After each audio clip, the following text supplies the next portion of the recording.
Good morning, everyone. I'm Don Dickson, and I want to thank you for joining me again for another session of our master class.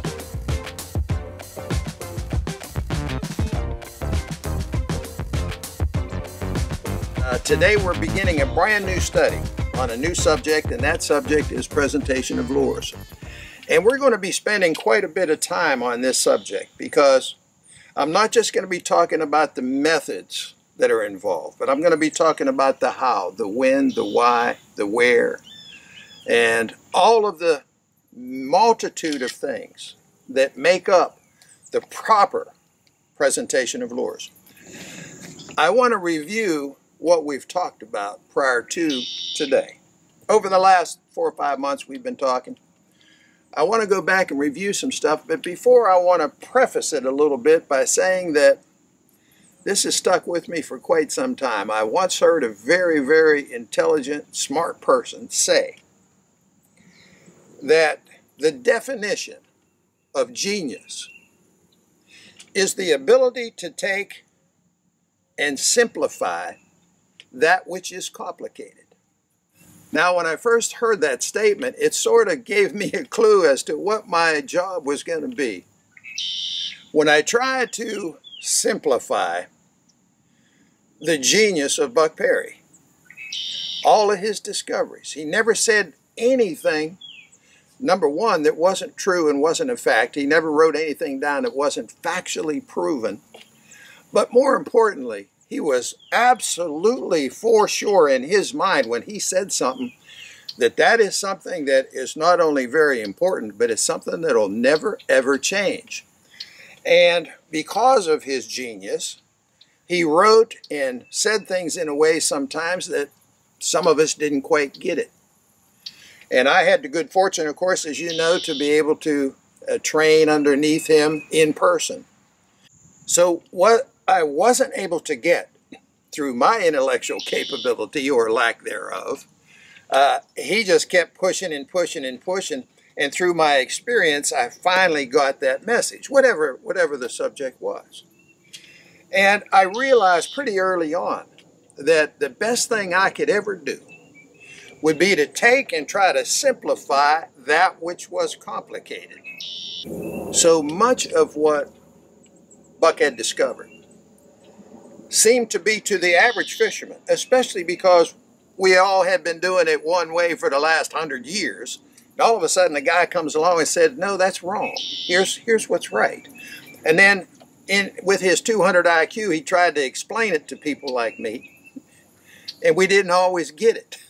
So once I recalled that statement of the definition of true genius, simplifying that which is complicated, I started thinking that's going to be my goal in all of this. And when I started, and this is what I want to share with you. This is important stuff because I want to get you in the right mind when we start talking about presentation of lures.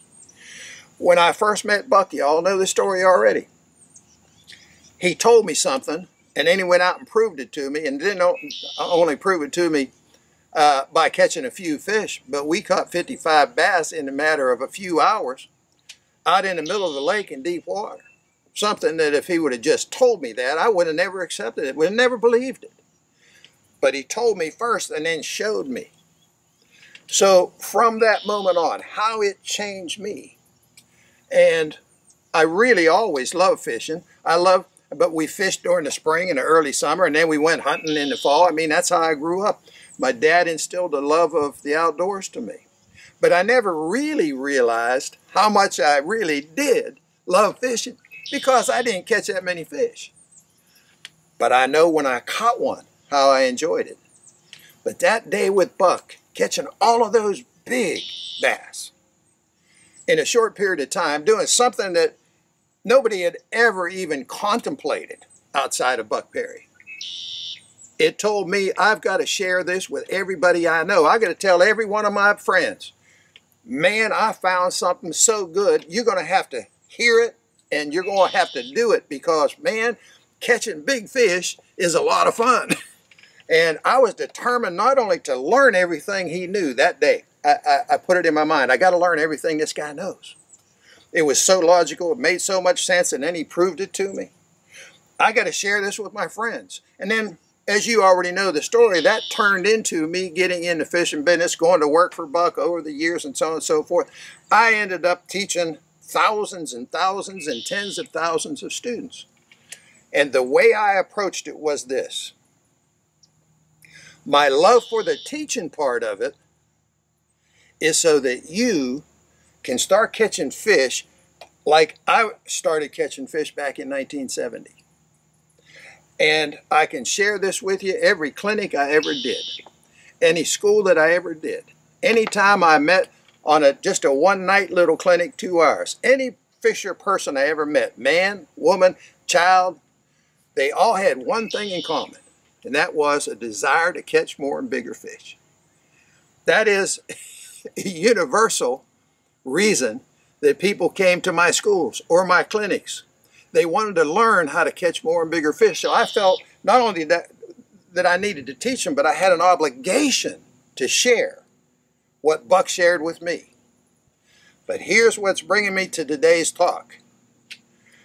I was a straightforward kind of guy.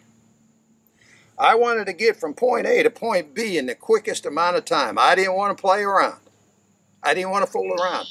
What's the quickest way to get from here to there? So as I started studying Buck stuff and the more experience I had, the more I realized this is pretty complicated stuff. So in order to get you catching more fish, since you can't go fishing with Buck like I did, to get you to catch more fish, I couldn't just quote Buck Perry stuff. It's not going to work. I had to try to simplify the complicated. And to me, simplifying it means going from point A to point B in the quickest way. Okay, I got a huge lake out here. We started our study with this. We have a whole lake out here. And most all water contains no fish most of the time. That's a fishing fact, period. 90% of all that water out there has no fish in it most all the time. So we can't just go out and start throwing casts. We can't just go out here and hope to run into a fish. That's what fishermen have been doing for 100 years. Buck said, no, we can eliminate a lot of this water because you can't have a fish unless you have structure. So we did this whole study. That's how we started our conversation. You and I started with this study of structure.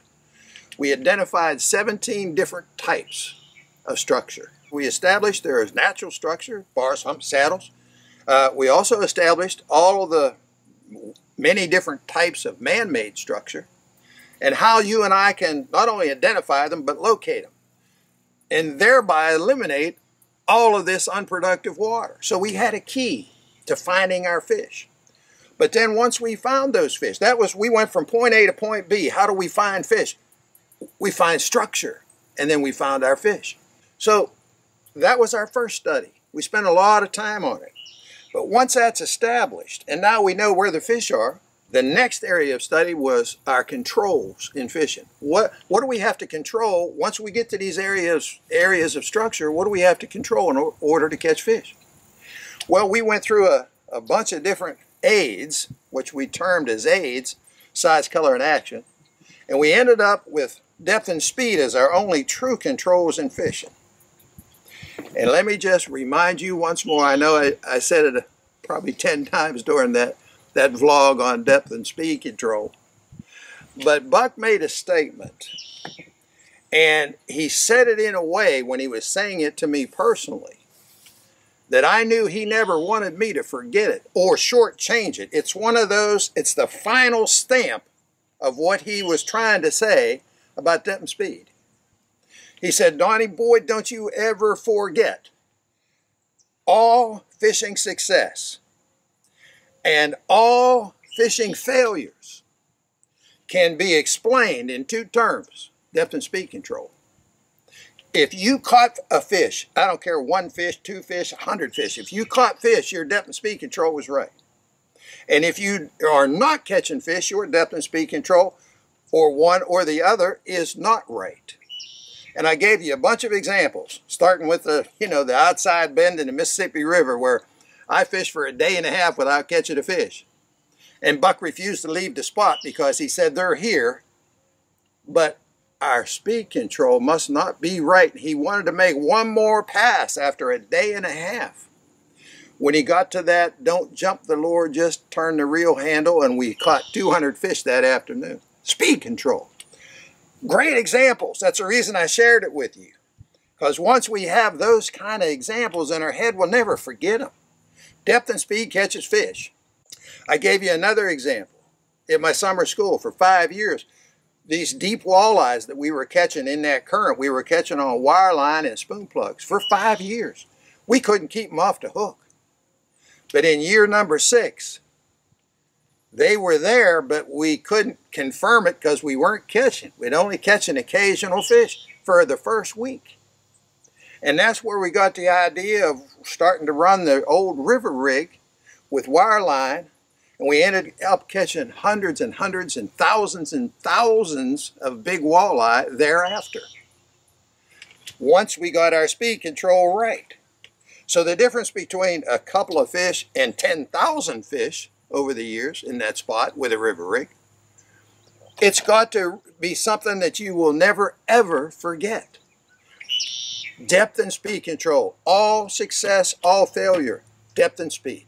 So, with that being said, then we left to the next little area of study, which, well, if we realize now, depth and speed is what we have to control. First, we have to consider, we ask ourselves, what depth?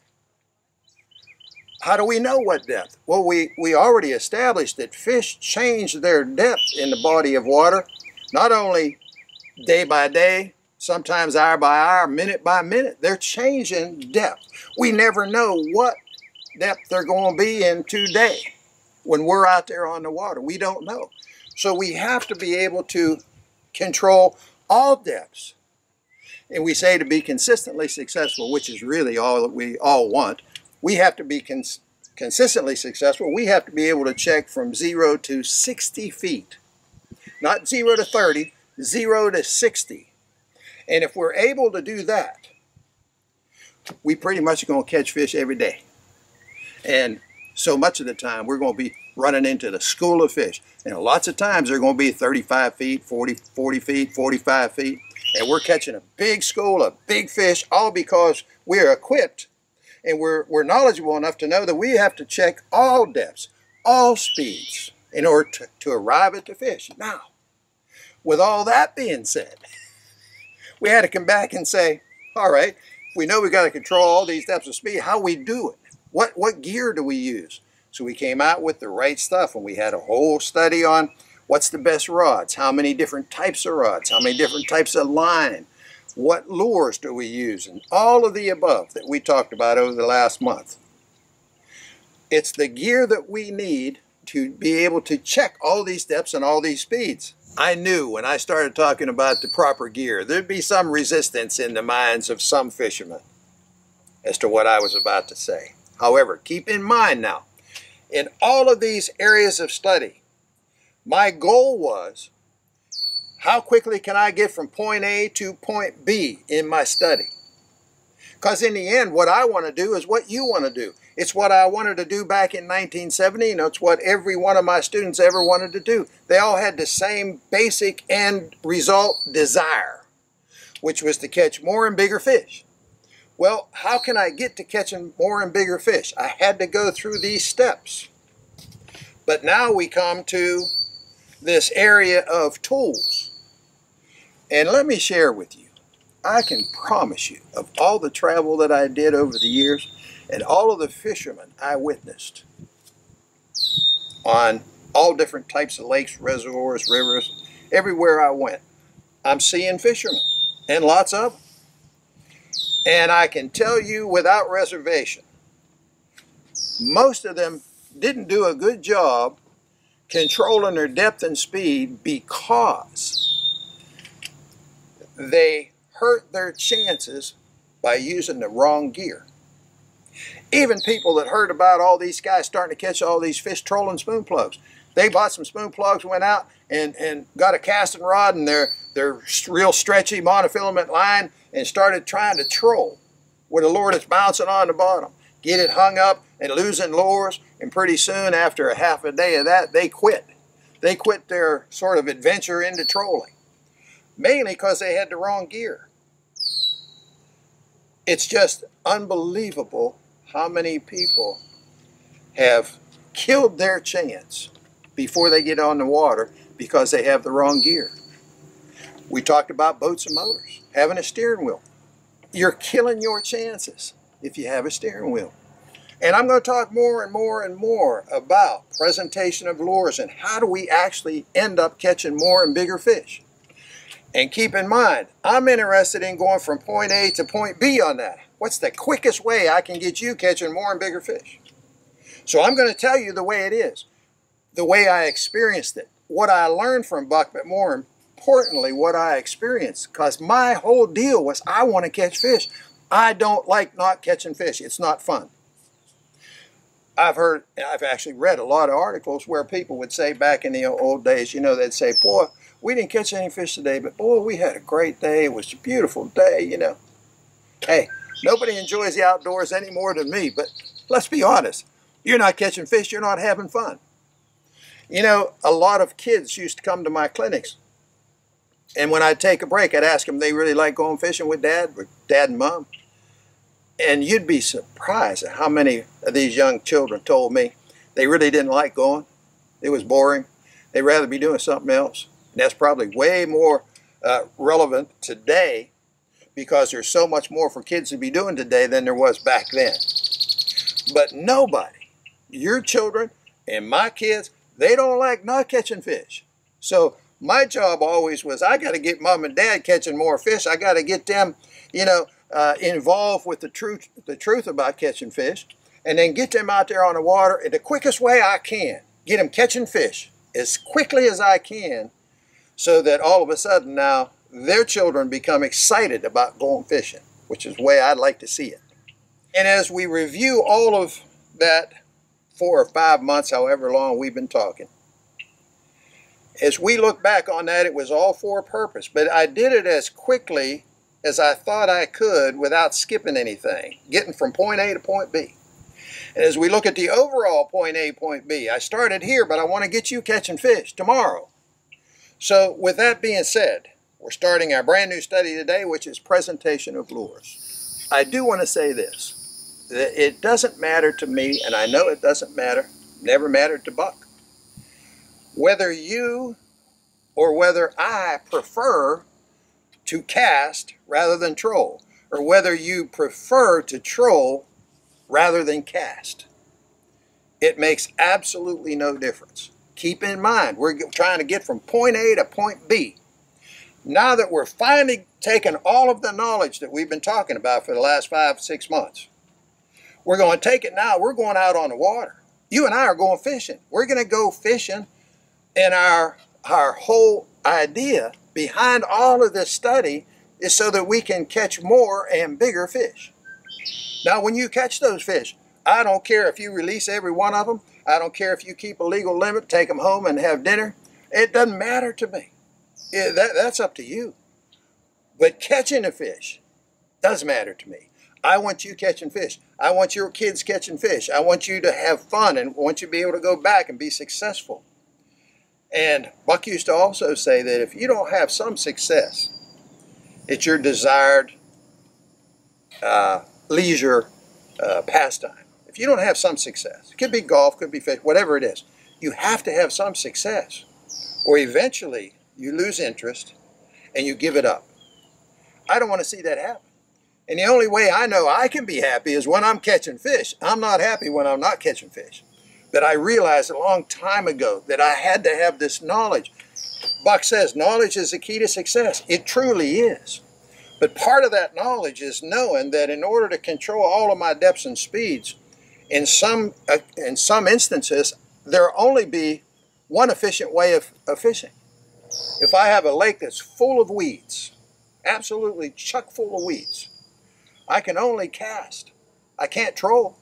I can only cast top water or weedless bait. That's all I can do. And I fished lakes like that before. I was restricted to casting. We've already given a great example of when you fish in a river, for instance, where only trolling could be used. And I literally believe we've caught somewhere between 10 and 15,000 walleyes off of that one spot at our summer school over a 17-year period. And we wouldn't have caught one of those fish if we hadn't been trolling. They were all caught trolling. And another example would be if you want to go do some coho fishing out on Lake Michigan, or do some salmon fishing out on Lake Ontario. Can you imagine going out on a Great Lake, any one of the Great Lakes, with a casting rod only? Come on, guys. We have to do both. Buck always did both, even though sometimes only one might be the only way we can do it. We can only cast, or we can only troll. These situations come about, but it's through our knowledge of the fish, lake types, and all of the things that make up that overall fishing day, that fishing condition. Seasonal movements of the fish, we'll make those decisions based on our knowledge, but we have to be equipped. Just like the gear, we have to be equipped in our presentations that we can do both. We can do whatever is called for in order to arrive at that depth and that speed for that particular day, so we can have our success. So as we begin this study, we're going to be talking about trolling and casting both. And as I mentioned earlier, I don't really care which one of those you prefer. I'm telling you A to B, the quickest way to get from A to the fish, to more and bigger fish, to the school of fish, the quickest way. Casting and trolling both. You have to have both of those things in your repertoire. You've got to be able to do both in order to be, and the key word in that sentence is to be consistently successful. You have to be able to do both. So, we're going to conclude for today, and I want you to know I'm excited about getting into this discussion because after all of our study, after everything we've done over the last few months, now we get a chance to get out there on that water and put some of this stuff to use. So I'm excited about this, discussing this session, this master class on presentation of lures. So I want you to like us on Facebook and be sure to subscribe to our channel if you haven't done it already, and I appreciate you, and we'll see you the next time.